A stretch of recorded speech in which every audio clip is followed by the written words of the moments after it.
We are not asking for one financial system that favors us.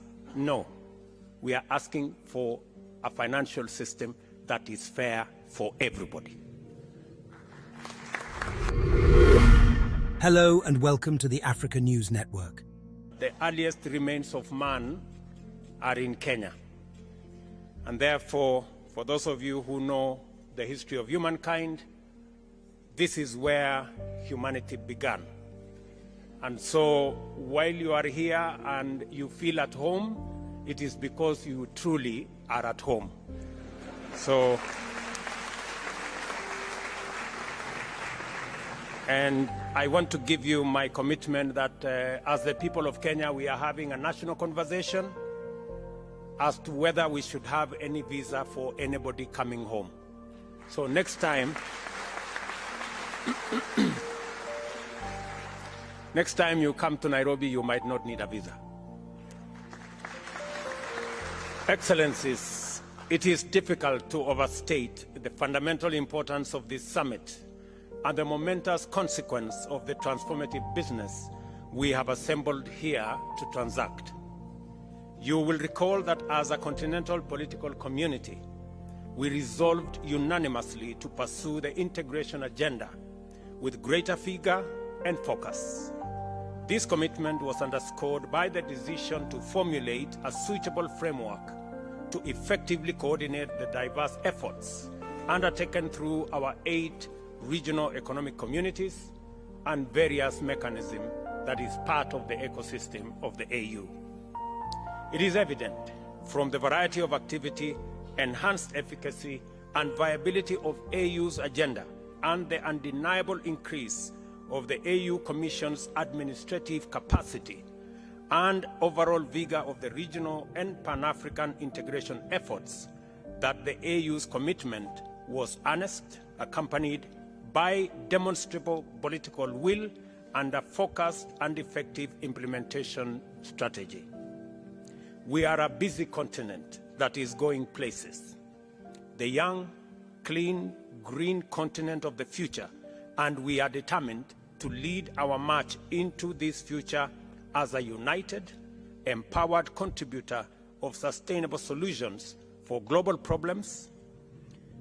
We are reasoning together, generating effective solutions together, implementing them together, facing our challenges head-on together, making progress and getting results. This is what has brought Africa's implementation leadership to Nairobi, and the sum total of the agenda of the 5th Media Summit, which is this meeting. For this, I want to celebrate all of you who are here today, not just for making time to be here, but also for the work you do every day in taking the Pan-African Unity Project forward. For this is what the integration agenda is all about. Whether we are talking about regional economic communities or mechanisms or the broader continental effort, the unity of African people is our primary goal.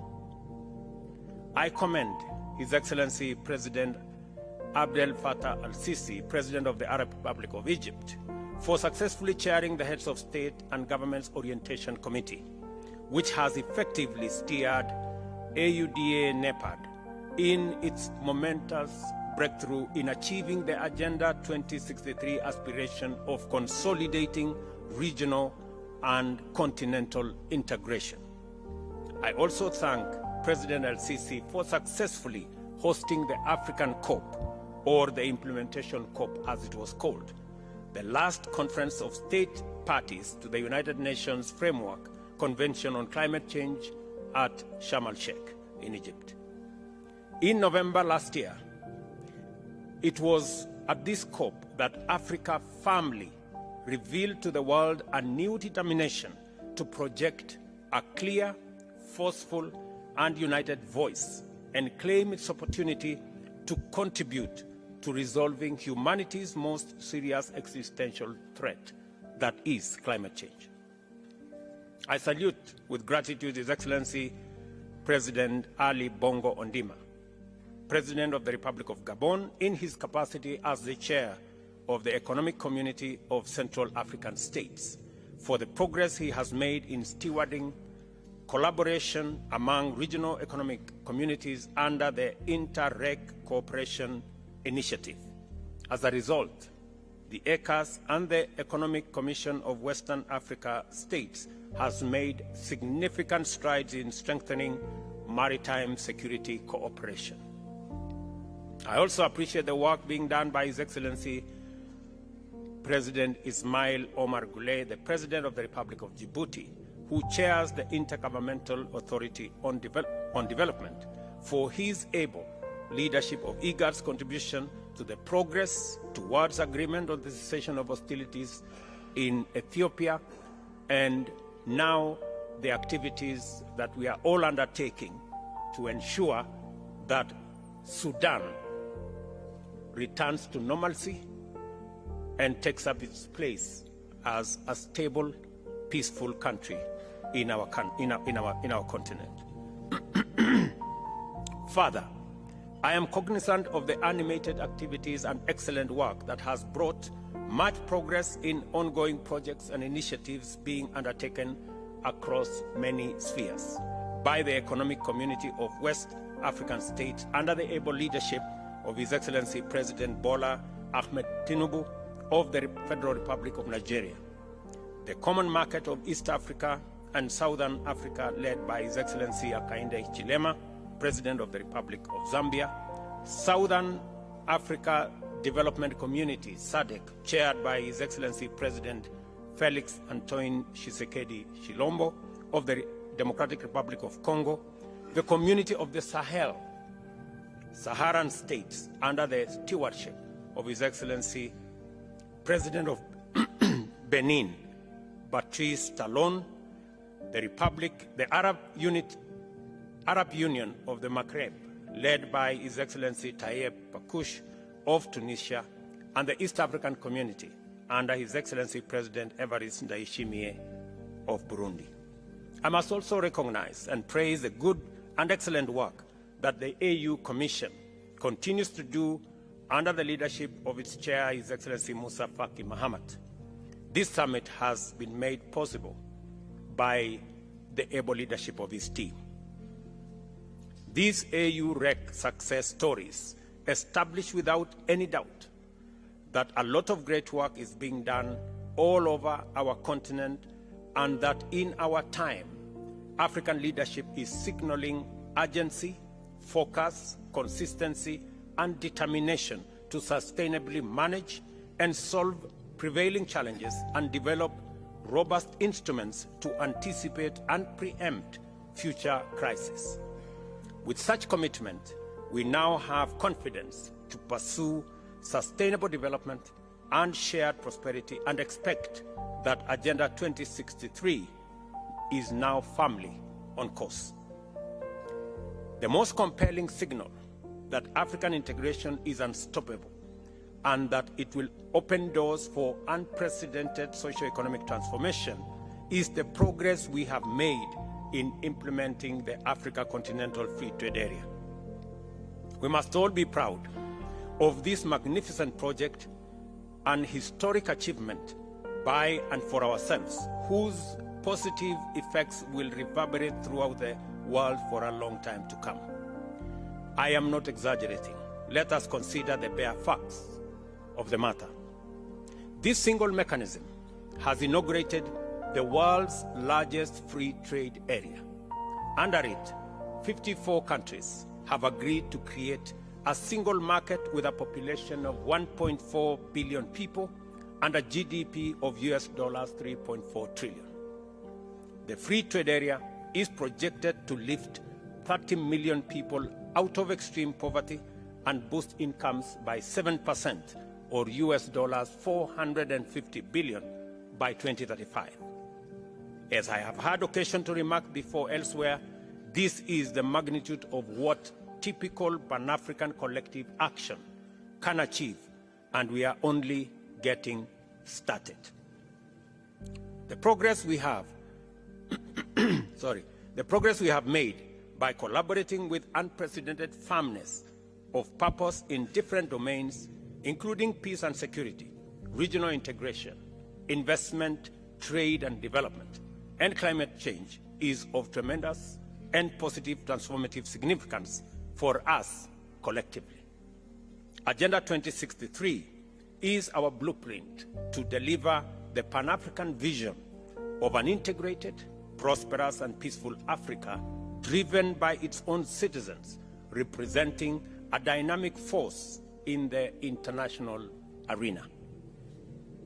Therefore, it is more critical now than ever before that we marshal our collective consciousness, willpower, solidarity and unity to fulfill our fundamental generational mandate of introducing Africa as a new global power, ready and able to provide leadership towards a new industrial age that shall simultaneously usher in an era of inclusive development, shared prosperity, and effective climate action.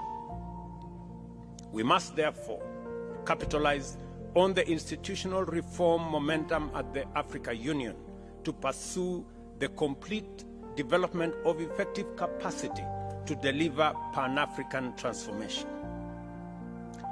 To do this, self-reliance, ladies and gentlemen, is essential, and a fit-for-purpose institutional architecture is indispensable at the AU. At the moment, over 60% of our program's budget is financed by partners. The demands of our challenging time require an AU that can pursue multiple urgent and critical interventions using internally mobilized resources. The Pan-African movement has always been about sovereignty and agency.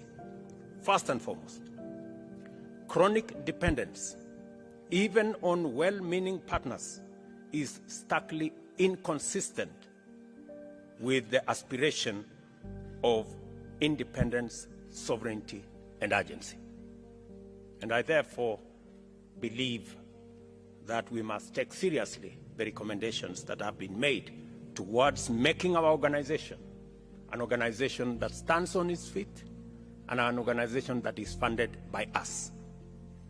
This is why we must make progress in exploring, developing, and implementing solutions like the Kigali Decision, AU Decision 605 of 2016. Similarly, you may want to know that that decision has now been implemented by 17 countries. We need to persuade all our other brothers and sisters in the other countries to come on board so that we can do the responsible thing and fund our own organization.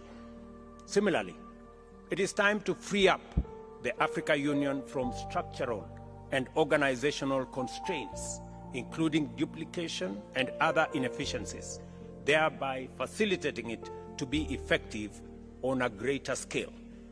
As a starting point, defining the roles and functions of different organs and instruments more clearly is unavoidable. The coordination, administrative, and implementation mandate of the Commission, the legislative and oversight function of a strong Pan-African Parliament, and the political leadership, ownership, and broad policy direction of the Council all need to be reflected more clearly through rational structural delineation.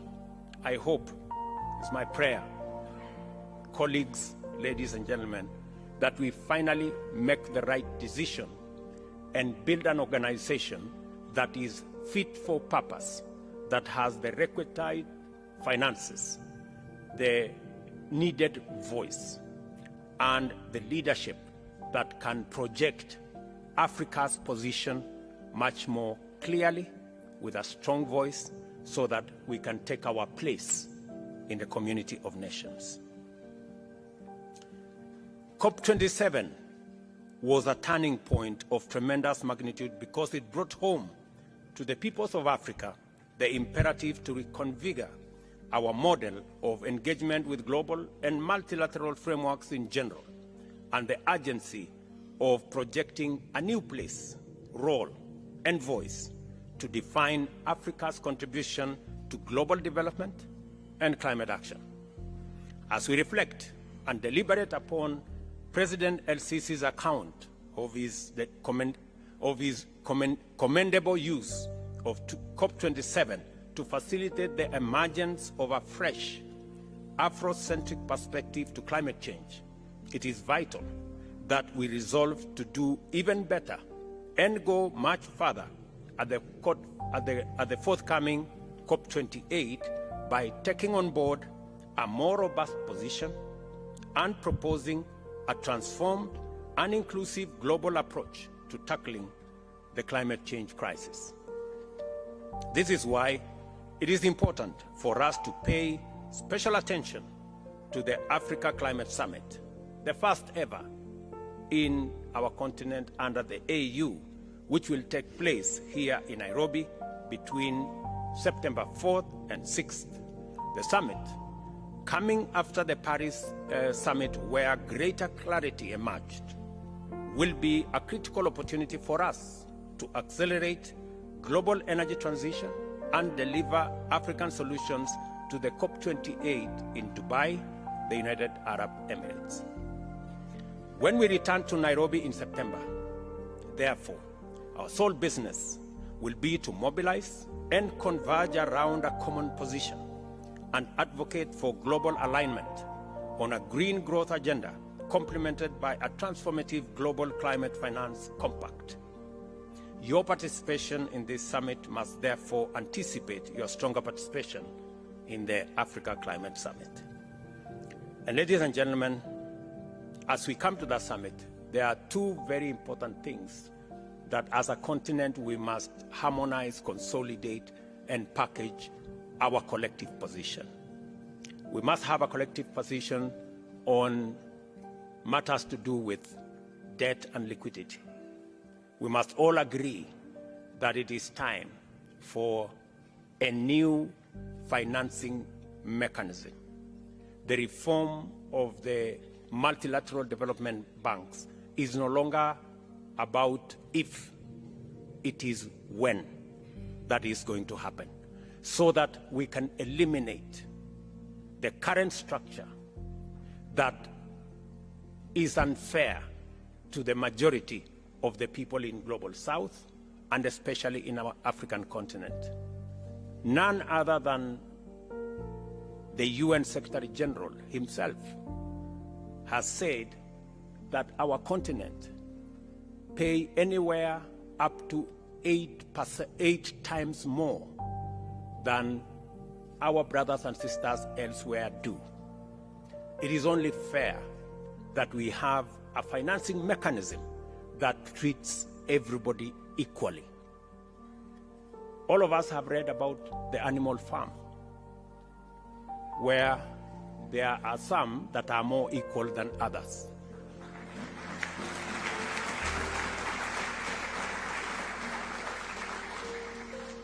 Our position is that we don't live in the animal farm, that we treat each other, and all of us are treated by a financial system equally. And all we are asking, we are not asking for one financial system that favors us. No, we are asking for a financial system that is fair for everybody.